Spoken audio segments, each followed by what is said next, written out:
کہ اس جلسے سے ہمارے دین کو کتنا فائدہ ہوگا، اور جو بچے ہمارے بے دین ہیں، بے دین سے مراد یہ کوئی بدگمانی نہ کرے کہ وہ نمازی نہیں ہے، عبادت گزار نہیں ہے، ان کو مینرز ادب کا کوئی پتہ نہیں ہے، تو ہم اس مقصد سے جلسہ کرائیں گے کہ ہمارے محلے میں نمازیوں کی تعداد بڑھ جائے اور ہمارے یہاں ایک طور طریقہ، ایک سلیقہ پیدا ہو جائے۔ یہی مقصد ہے جلسہ کرانے کا۔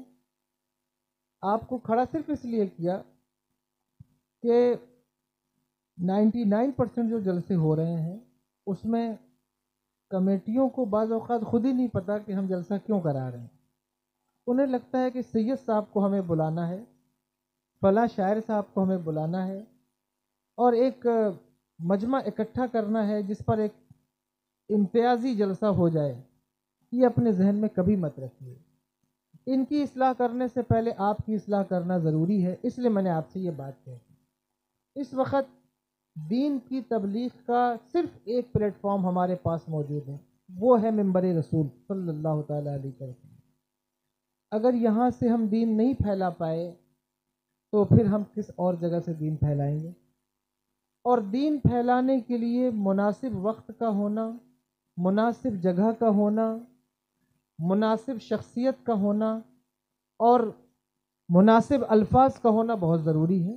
اسی سے ہم دین پھیلا سکتے ہیں۔ اس لیے کبھی بھی کسی بچوں کی بات مان کر کسی شاعر کا، خطیب کا انتخاب نہ کریں۔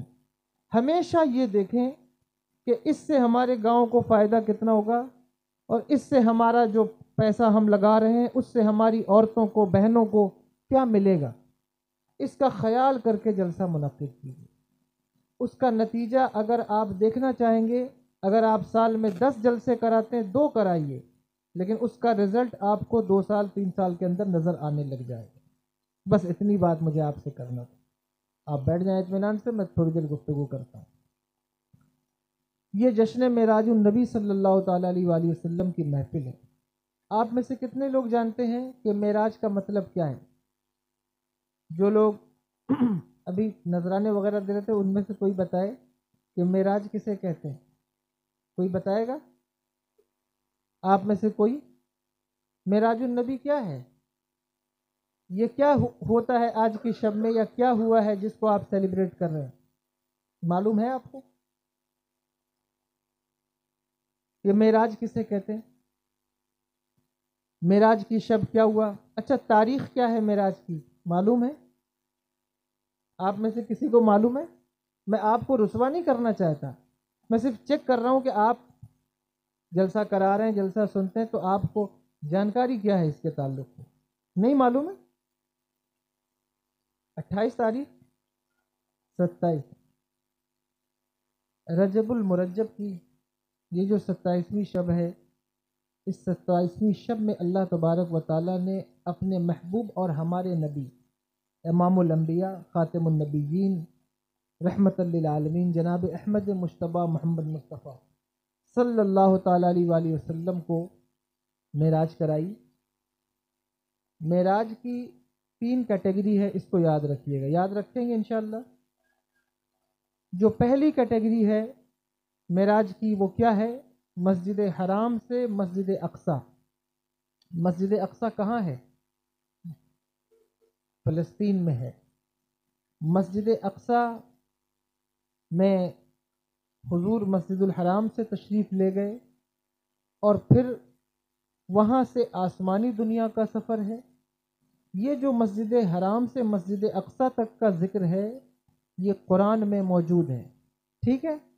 اگر کوئی اس معراج کا انکار کرے تو وہ کافر ہو جاتا ہے۔ اگر کوئی اس معراج کے بارے میں شک میں پڑ جائے تو وہ کیا ہو جاتا ہے؟ دین سے خارج ہو جائے گا۔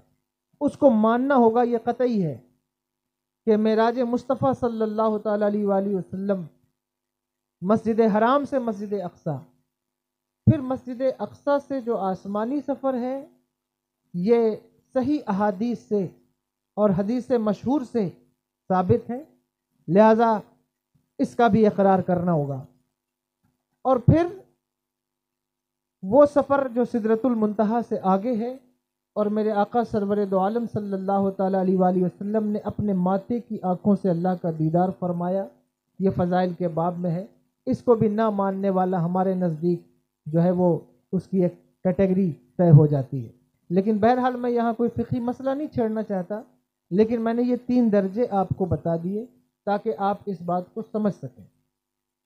جس رات حضور کو معراج ہوئی، حضور سرور دو عالم صلی اللہ تعالیٰ علیہ وآلہ وسلم کی معراج کے حوالے سے ہمارا رب ارشاد فرماتا ہے، سبحان الذی، سبحان اللہ آپ کہیں اور ہم کہیں تو اس کی وقت اور اس کی اہمیت الگ ہے نا۔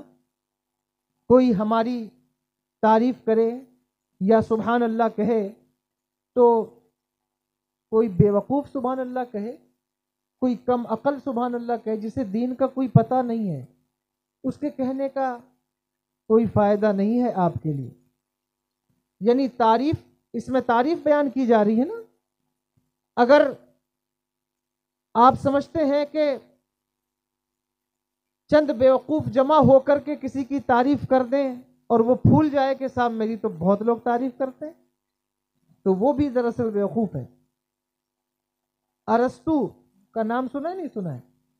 ارسطو کی کسی نے تعریف کی، اس کے ایک چاہنے والے نے آ کر اسے بتایا کہ فلاں نے تیری تعریف کی ہے، وہ رونے لگا۔ اس نے کہا کہ تیری تعریف کی ہے، تو رو رہا ہے، اس کی وجہ کیا ہے؟ کہا دراصل وہ انسان بہت بڑا بیوقوف ہے، اس نے میری تعریف کی ہے، اس کا مطلب یہ ہے کہ میں نے کوئی اس کے مطابق کوئی کام کر دیا ہے، یعنی بیوقوفی کے لیول پر اتر کر کوئی کام کر دیا ہے، اس لیے اس نے میری تعریف کی، اس لیے میں رو رہا ہوں کہ میں نے ایک ایسا کام کیا ہے جو اچھا نہیں تھا۔ لیکن اگر کوئی سمجھدار انسان آپ کی تعریف کرے، 10,000 کا مجمع ہو، اس میں ایک عالم ربانی بیٹھا ہو، وہ آپ کی تعریف میں سبحان اللہ کہے، تو یہ بڑی بات ہے یا نہیں؟ صاحب 10 اوباش لوگ جن کو نماز کا کوئی پتہ نہیں، جن کو روزے کی خبر کوئی نہیں، جن کو مجلس میں بیٹھنے کے آداب معلوم نہیں، وہ آپ کی نعت پر، آپ کے شعر پر سبحان اللہ کہتے رہیں، اور آپ ان کی دلجوئی پر انہی کے معیار کا کلام پڑھتے رہیں۔ جو شعرا بیٹھے برا نہ مانے، میں ایک مثال کے طور پر یہ بات کہہ رہا ہوں، آپ سب میرے بھائی ہیں اور قابل عزت ہیں، لیکن یہ بات یوں ہی کہہ رہا ہوں کہ صاحب وہ 10 12 15 20 لوگ اچھل اچھل کر سبحان اللہ کہتے رہیں اور آپ سمجھیں کہ بڑی اچھی بات ہے، یہ مجمع تو میری تائید کر رہا ہے، یہ مجمع تو میری تعریف کر رہا ہے، اس سے فائدہ کوئی نہیں۔ لیکن اگر اسی مجلس میں کوئی ایک اچھا عالم دین ہو، کوئی اچھا علم رکھنے والا انسان ہو، معیاری شخصیت ہو، معیاری پرسنالٹی ہو، وہ آپ کی نعت پر سبحان اللہ کہے، وہ آپ کے اشعار پر، انداز پر، طرز پر، آپ کے لہجے پر، ادب پر سبحان اللہ کہے، تو یہ آپ کے لیے قابل فخر بات ہے۔ پھر کوئی اللہ کا ولی اگر آپ کی نعت پر سبحان اللہ کہے تو یہ کتنی بڑی بات ہے۔ اگر کوئی نبی آپ کی نعت پر سبحان اللہ کہے تو یہ کتنی بڑی بات ہے۔ امام الانبیاء سبحان اللہ کہیں تو کتنی بڑی بات ہے۔ پھر آج کی شب کا تذکرہ کرتے ہوئے خود پروردگار سبحان اللہ کہتا ہے، کتنی بڑی بات ہے۔ آج کی شب کا تذکرہ کرتے ہوئے پروردگار سبحان اللہ کہتا ہے، کتنی بڑی بات ہے۔ فرمایا سبحان الذی، سورہ بنی اسرائیل ہے نا، 15واں پارہ شروع ہو رہا ہے، اللہ کہتا ہے سبحان الذی اسرا بعبدہ لیلم، کہ پاک ہے وہ ذات جس نے سیر کرائی اپنے بندے کو رات کے تھوڑے سے حصے میں۔ دیکھیں آپ سب تو ماشاءاللہ پڑھے لکھے لوگ ہیں، میں آپ کی تعلیم کا انکار نہیں کرتا، لیکن ہو سکتا ہے کہ کوئی بات مشکل ہو جائے، اس کو توجہ سے سن لیجئے گا، کیونکہ مجھے گفتگو زیادہ نہیں کرنا۔ لیلن، یہ جو لام پر تنوین ہے نا، جب آپ قواعد پڑھیں گے آپ کو پتہ چلے گا کہ یہ جو 2 زبر آتا ہے کسی چیز پر، اس کو عربی لوگ یا جو بلاغی ہیں ہمارے یہاں وہ اس کو بہت اہمیت دیتے ہیں۔ اس سے مراد یا تو قلت ہوتی ہے اور تعظیم بھی ہوتی ہے۔ رات کے تھوڑے سے حصے میں اس رب نے اپنے بندے کو سیر کرائی ہے. کتنی سیر کرائی ہے؟ جو قرآن میں ذکر ہے وہ مسجد حرام سے مسجد اقصیٰ تک. اگر آپ مسجد حرام سے مسجد اقصیٰ تک کی دوری کو ناپیں اور اس دور کا ہسٹری کا سفر طے کریں، دیکھیں کہ اس میں کیا وقت درکار تھا مسجد حرام سے مسجد اقصیٰ تک کا، تو وہ 3 مہینے کی دوری بنتی ہے. کتنی؟ 3 مہینے کا سفر ہے مسجد حرام سے مسجد اقصیٰ تک کا. 2 مہینے کا بھی ہے، یہ بھی روایت ہے کہ 2 مہینے لگتے تھے، اور بعض میں یہ بھی ہے کہ 1 مہینے کا سفر ہے. چلو 1 مہینے کا سفر مان لیا جائے تو 1 مہینے آنے میں اور 1 مہینے جانے میں، یعنی سفر کر کے پہنچنا ہے 1 مہینے میں، پھر واپس آنا ہے تو 2 مہینہ ہے کسی انسان کے لیے. اگر مسجد اقصیٰ کو چھو کے بھی آنا ہو تو اس کے لیے 2 مہینہ درکار ہے. لیکن اللہ کہتا ہے رات کے تھوڑے سے حصے میں ہم نے سیر کرائی ہے، تھوڑے سے حصے میں سیر کرائی ہے. اللہ اکبر کبیرہ. یہ بات قابل غور ہے یا نہیں؟ آج جب معراج کی محفل سجتی ہے، کتنے ایسے لوگ ہیں کہ جو حضور کا کلمہ پڑھ کر معراج کی محفلوں پر اعتراض کرتے آپ کو نظر آ جائیں گے کہ صاحب یہ معراج کے دن، معراج کی شب محفل سجانے کی ضرورت کیا ہے؟ اس محفل کا اہتمام کرنے کی ضرورت کیا ہے؟ آپ کبھی غور کریے اور سوچئے، آپ سے کوئی پوچھے کہ یہ جو محفل آپ سجا کر کے بیٹھے معراج کا تذکرہ کر رہے ہیں، اس کا فائدہ کیا ہے؟ اس کا مطلب کیا ہے؟ اللہ اکبر کبیرہ. یہ ایک خاص بات ہے کہ آپ کو یہ پتہ ہونا چاہیے کہ اس معراج کا تذکرہ اگر ہم نہیں کریں گے تو پھر اور کون کرے گا؟ اگر مصطفیٰ جان رحمت کا کلمہ پڑھنے والے اپنی نبی کی عظمت کا تذکرہ نہیں کریں گے پھر اور کون تذکرہ کرے گا؟ اللہ اکبر کبیرہ. اللہ کہتا ہے ہم نے رات کے تھوڑے سے حصے میں سیر کرائی. وقت کو ناپنے کی 2 گھڑیاں ہیں.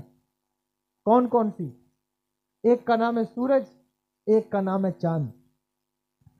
چاند سے بھی وقت ناپا جاتا ہے، سورج سے بھی وقت ناپا جاتا ہے. اللہ نے ان دونوں کو حکم دیا اپنی جگہ ٹھہر جاؤ، تاکہ وقت رک جائے، وقت ٹھہر جائے، اور جتنا وقت اب درکار ہوگا ہم وقت لے لیں گے، جتنا وقت لگے گا. اب وقت کی قید سب کے اوپر رہتی ہے کہ وقت زیادہ ہوا، وقت زیادہ ہوا. اللہ کہتا ہے وقت کی سوئیوں کو روک دیا گیا، چاند بھی ٹھہر گیا، سورج بھی ٹھہر گیا. اب دونوں گھڑیاں خاموش ہیں، وقت آگے نہیں بڑھے گا جب تک کہ سیر پوری نہیں ہو جاتی. یہ ہمارے اور آپ کے نبی کی شان ہے. یہ بات اس لیے کہہ رہا ہوں تاکہ آپ سمجھیں کہ اس معراج کا مقام کیا ہے.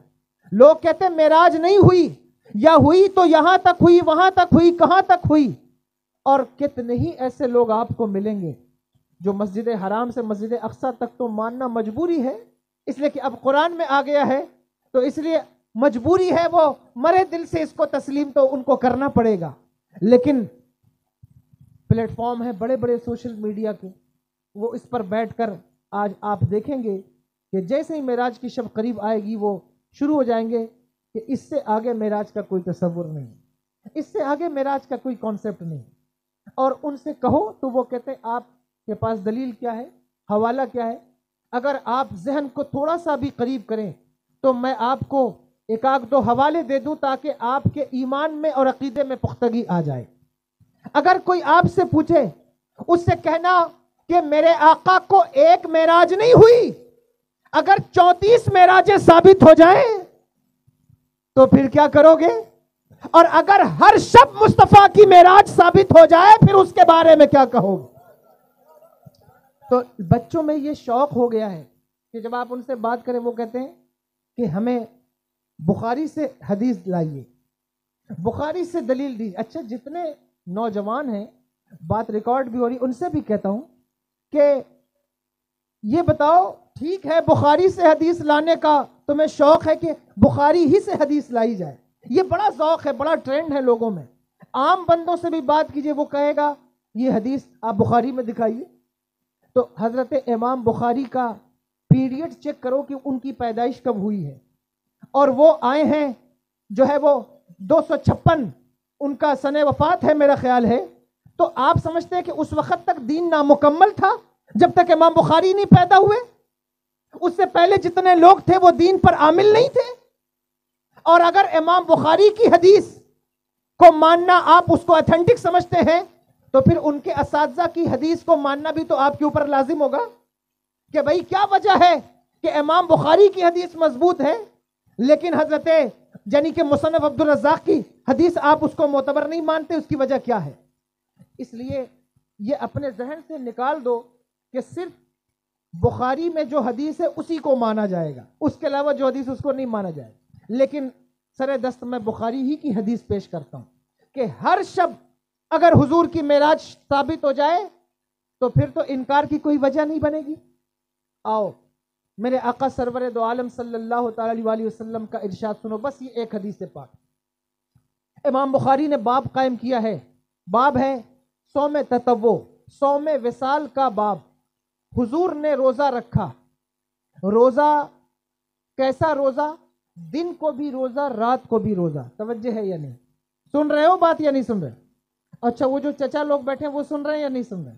بس یہ حدیث بیان کر کے میں گفتگو ختم کر رہا ہوں کیونکہ مجھے خود بھی جلدی ہے, میری تقریر کا وقت نہیں ہے یہ, لیکن میں محفل میں آ گیا ہوں اور یہ اللہ کا کرم ہے کہ معراج سے پہلے مجھے آج یہ گفتگو کرنے کا موقع ملا ہے تو میں کچھ باتیں خراج عقیدت کے طور پر پیش کر رہا ہوں.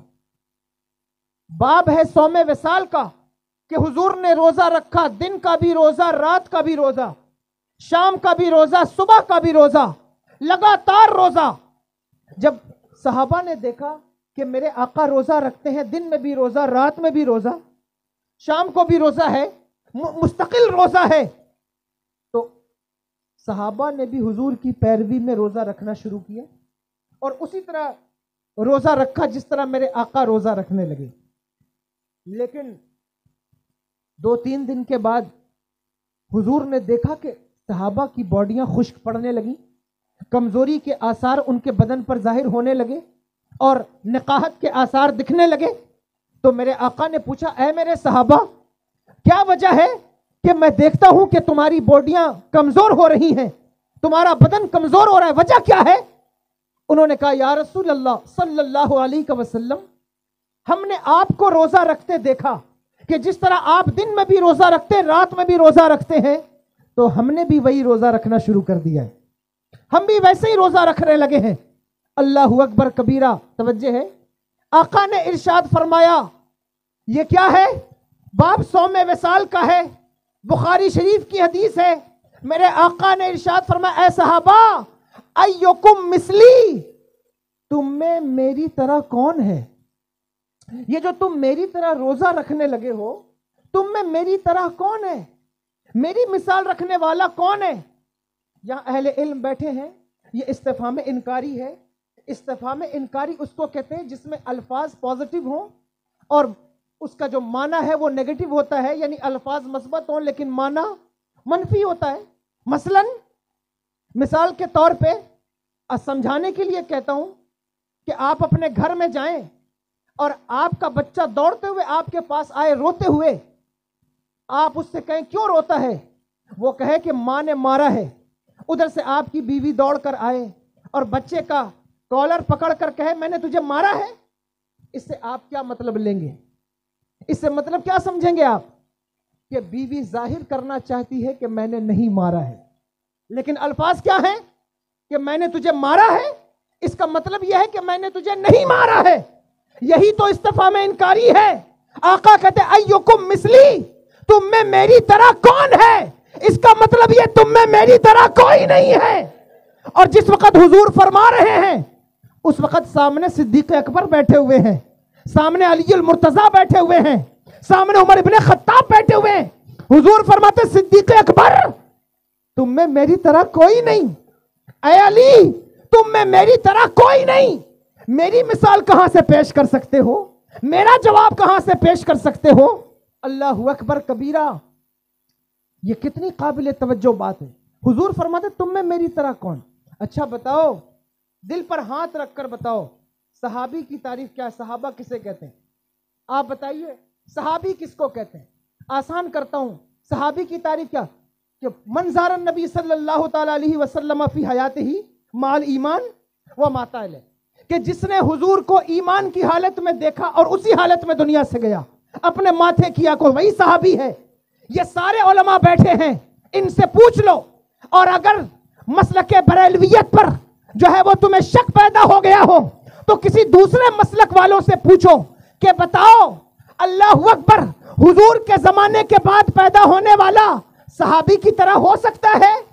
صحابی کا مقابلہ کر سکتا ہے؟ سارے مسلک پکار کر کہیں گے کہ کوئی غوث ہو، قطب ہو، ابدال ہو، ولی ہو، کروڑوں ولی مل کر ایک صحابی کی طرح نہیں ہو سکتے، تو جب کروڑوں ولی مل کر صحابی کی طرح نہیں ہو سکتے تو پھر کسی مدرسے کا مولوی نبی کی طرح کیسے ہو سکتا ہے؟ صحابی وہ ہے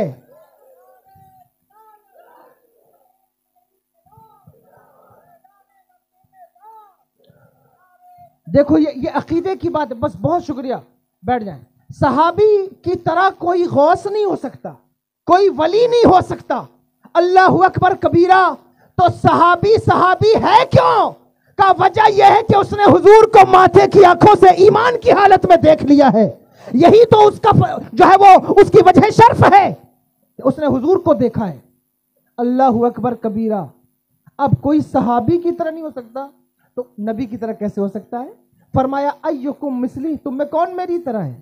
اس کا مطلب تم میں کوئی میری طرح نہیں ہے۔ اور آگے کا جملہ سنو جو بات عرض کرنا چاہتا ہوں۔ فرمایا ابھی تو عند ربی، کہا کہ میں ہر رات اپنے رب کے پاس ہوتا ہوں، یطعمنی ویسقینی، میرا رب مجھے کھلاتا بھی ہے اور پلاتا بھی ہے۔ اگر کھلانا اور پلانا رب کے پاس ہو رہا ہے تو پھر معراج کس اور بات کا نام ہے؟ اور یہ تو ہر وقت ہو رہا ہے، ہر شب ہو رہا ہے۔ تو بتاؤ ہر شب معراج ثابت ہوئی یا نہیں ثابت ہوئی؟ ہر شب معراج ہے، ہر شب معراج ہے۔ لیکن یہ بات قابل غور ہے کہ جب ہر شب شب معراج ہے تو پھر اس رات کی تخصیص کیا ہے جس کو 27ویں شب کہا جاتا ہے؟ اس کی تخصیص کیا ہے؟ آپ کے کی سطح پر اتر کر یہ بات کہتا ہوں۔ اس کی تخصیص اس لیے ہے کہ منگنی آپ کرتے ہیں نا، انگیجمنٹ کرتے ہیں یا نہیں کرتے؟ شادی سے پہلے کرتے ہیں نا؟ انگیجمنٹ میں بھی بڑا خرچہ کرتے ہیں، لیکن بعض اوقات انگیجمنٹ میں نکاح بھی ہو جاتا ہے لیکن رخصتی رک جاتی ہے، پھر اس کو بعد میں کیا جاتا ہے۔ ان سے پوچھو کہ یہ اتنا خرچ ہوا منگنی پر، انگیجمنٹ پر، اب یہ شادی الگ سے کرتے ہو، اس کی وجہ کیا ہے؟ کہا برادری والے ہیں، محلے والے ہیں، شہر والے ہیں، سب کو بلانا بھی تو ہے، ذرا اپنے بچے کی شان دکھانا بھی تو ہے، ذرا کھانے پینے کا انتظام دکھانا بھی تو ہے۔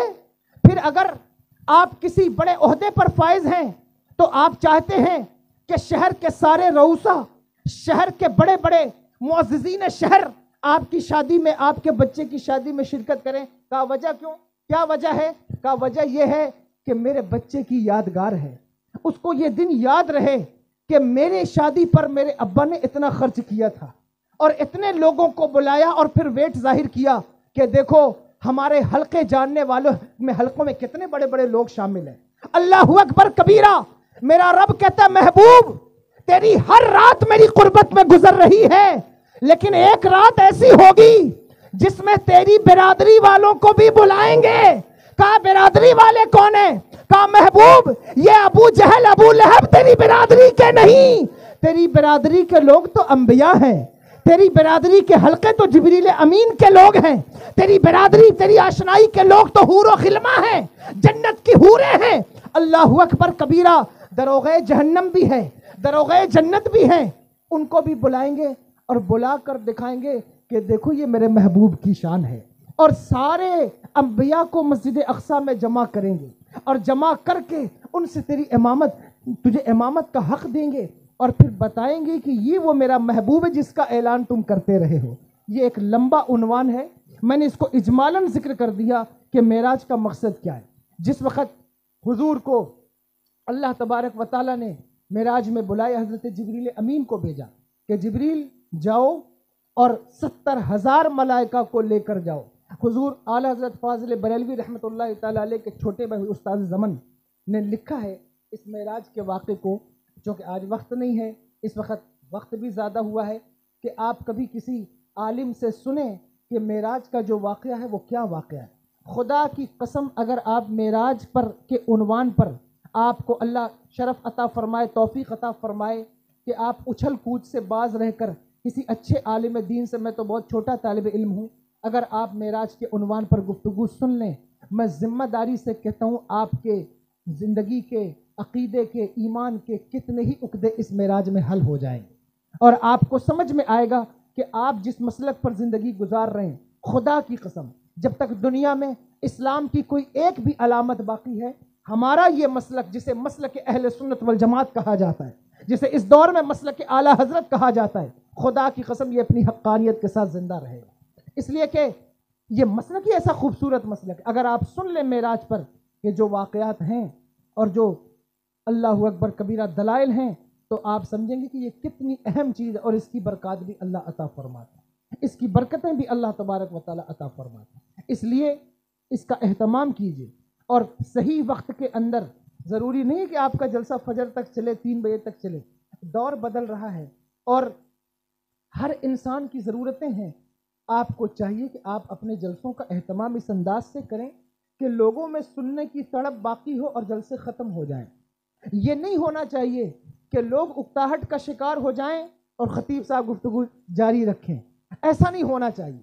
یہ محفل کی توہین ہے، بے ادبی ہے کہ لوگ اکتاہٹ کا شکار ہوں، خطابت جاری رہے. محفل کا ادب یہ ہے کہ لوگوں میں سننے کا اشتیاق باقی رہے اور محفل کا عنوان ختم ہو جائے، یعنی محفل ختم ہو جائے اور لوگ کہتے رہ جائیں کہ کاش تھوڑی دیر اور بیان ہوا ہوتا، تم اور تھوڑی دیر سن رہے ہوتے. یہ نہ ہو کہ اٹھنے کے بعد جیسے ہی لوگ مجلس سے جاتے ہیں وہ کہتے ہیں بڑا ٹائم ہو گیا، بڑا وقت ہو گیا، آج تو نیند بھی چلی گئی. یہ جو پچھتانا ہے یہ آپ کی محفل میں بیٹھنے کو بھی برباد کر دیتا ہے. اور اگر محفل کا ادب کرنا چاہتے ہو تو اس کا وقت معین کرو. دیکھو نماز کا بھی وقت معین ہے یا نہیں معین ہے؟ اللہ فرمایا ان الصلاۃ کانت علی المؤمنین کتابا موقوتا. نماز فرض ہے جو مقررہ وقتوں کے اندر. اللہ اکبر کبیرہ. روزے کا بھی ایک وقت ہے. اللہ اکبر کبیرہ.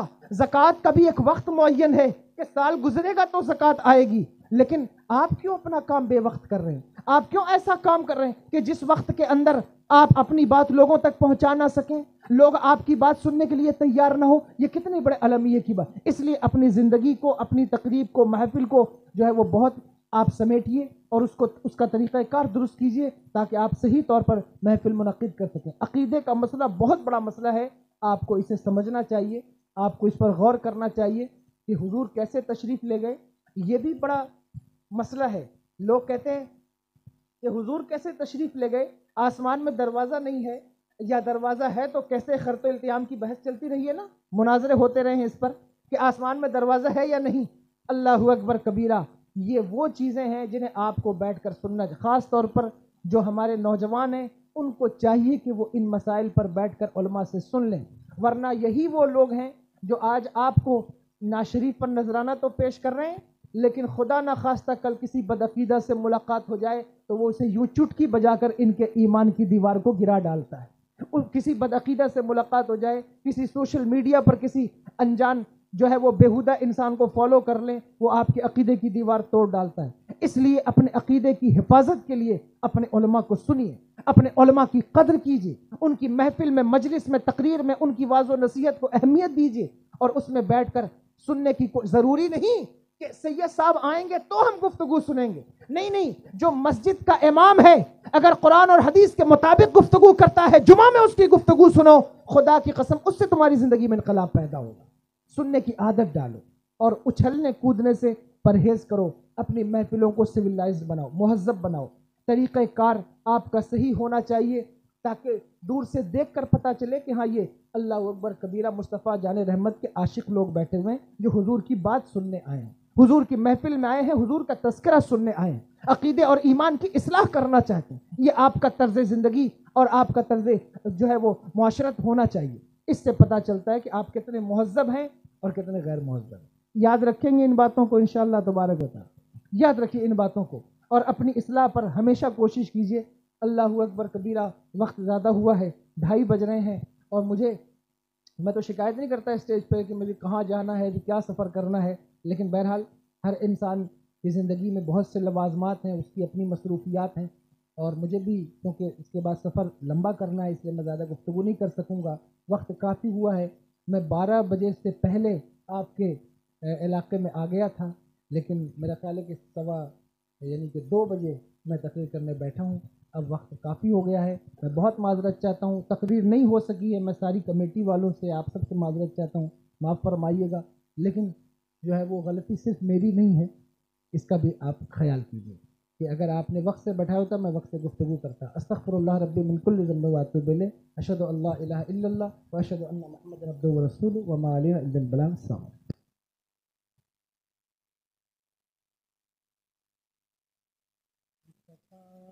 جانے رحمت پیلا کھو سلام شمع بز میں ہدایت پیلا کھو سلام شہر یاری ایرم تاجدار حرم شہر یاری ایرم تاجدار حرم نوبہار شفاعت پیلا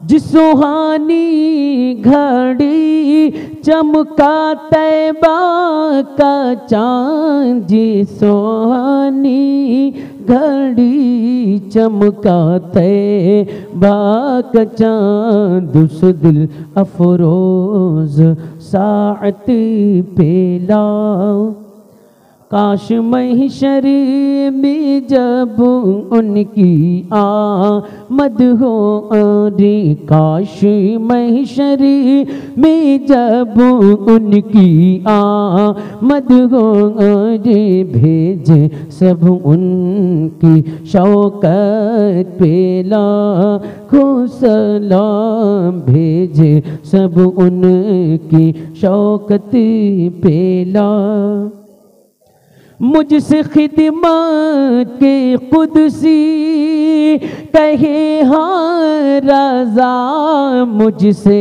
خدمت کے قدسی کہے ہاں رضا، مصطفیٰ جان رحمت پیلا کھو سلام شمع بز میں ہدایت پیلا الصلاة والسلام علیک یا رسول اللہ، الصلاة والسلام علیک یا نبی اللہ، الصلاة والسلام علیک یا حبیب اللہ، وعلى آلک و اصحابک سیدی یا رسول اللہ صلی اللہ علیہ وسلم۔ بسم اللہ الرحمن الرحیم، سبحان اللہ وبحمدہ سبحان اللہ العظیم وبحمدہ ولا حول ولا قوة الا باللہ العلی العظیم، سبحان اللہ وبحمدہ سبحان اللہ العظیم وبحمده ولا حول ولا قوة إلا بالله العلي العظيم۔ اللهم رب اغفر وارحم وأنت خير الراحمين، اللهم ربنا آتنا في الدنيا حسنة وفي الآخرة حسنة وقنا عذاب النار۔ یا اللہ یا رحمان یا رحیم، جن لوگوں نے آج کی اس محفل کا انعقاد کیا اور جتنے لوگ حاضر آئے، علماء، شعراء، خواتین اور مرد و حضرات، تمام کی حاضری، ہم سب کی حاضری کو قبول فرما، ہم سے کوئی غلطی واقع ہو گئی اسے معاف فرما، اور اس محفل کو اپنی بارگاہ میں شرف قبولیت عطا فرما۔ بالخصوص طریقے سے ہم دعا کرتے ہیں میرے مالک، اس محفل کے صدقے ہم سب کی مغفرت فرما، ہمارے والدین کی مغفرت فرما، ہمارے جملہ گناہوں کو معاف فرما، ہمیں نیکیوں پاکیزگی کی زندگی گزارنے کی توفیق عطا فرما۔ مولا ہمیں اپنی رضا عطا فرما، اپنی ناراضگی سے بچا، تو رحمان ہے، رحیم ہے، کریم ہے، اپنے فضل و کرم سے بالخصوص کمیٹی والوں کو اور جن لوگوں نے حصہ لیا ان سب کو برکتیں عطا فرما۔ کوئی بیمار ہو اسے شفائے کاملہ، صحت عاجلہ عطا فرما، جو پریشان حال ہے ان کی پریشانیاں دور فرما، مصیبتیں دور فرما۔ اے مولا اپنے فضل و کرم سے تمام خواتین جو ماں بہنیں حاضر ہیں ان سب کو شفا، صحت و عافیت بنا عطا فرما، اور مولا بچیوں کو، بہنوں کو باحیا، باغیرت، با کردار بنا، ہر قسم کی برائی سے بچا، بچوں کو مولا دینی رجحان عطا فرما، بڑوں کو، بزرگوں کو دینی رجحان عطا فرما، اور مولا سب کے رزق میں، کاروبار میں برکت عطا فرما، خوشحالی، شادمانی، مسرت عطا فرما۔ جتنے علماء شعراء آئے ہیں سب کے سفر کو کامیاب فرما، ہر قسم کی بلا وبا سے اور حادثات، ایکسیڈنٹ، مصیبتوں سے مولا، اور ظالموں کے ظلم و ستم سے سبھی علماء شورا سبھی کے سفر کو محفوظ فرما، سب کو صحت و سلامتی عطا فرما، سب کے صدقے مجھے بھی شفا صحت و عافیت عطا فرما، اور میری ماں کی مغفرت فرما۔ تمام لوگ جو حاضر ہیں سب کے دلوں کے نیک اور جائز حسرتوں مرادوں کو پورا فرما۔ اللہم ربنا آتنا فی الدنیا حسنۃ وفی الآخرۃ حسنۃ وقنا عذاب النار۔ ان اللہ وملائکتہ یصلون علی النبی یا ایہا الذین آمنوا صلوا علیہ وسلموا تسلیما۔ الصلاۃ والسلام علیک یا رسول اللہ صلی اللہ تعالی علیہ وسلم، الصلاۃ والسلام علیک یا حبیب اللہ صلی اللہ تعالی علیہ وسلم، الصلاۃ والسلام علیک یا نبی اللہ صلی اللہ تعالی علیہ وسلم، وصلی اللہ تعالی علی خیر خلقہ ونور عرشہ محمد وآلہ وصحبہ اجمعین برحمتک یا ارحم الراحمین بحق لا الہ الا اللہ محمد رسول اللہ۔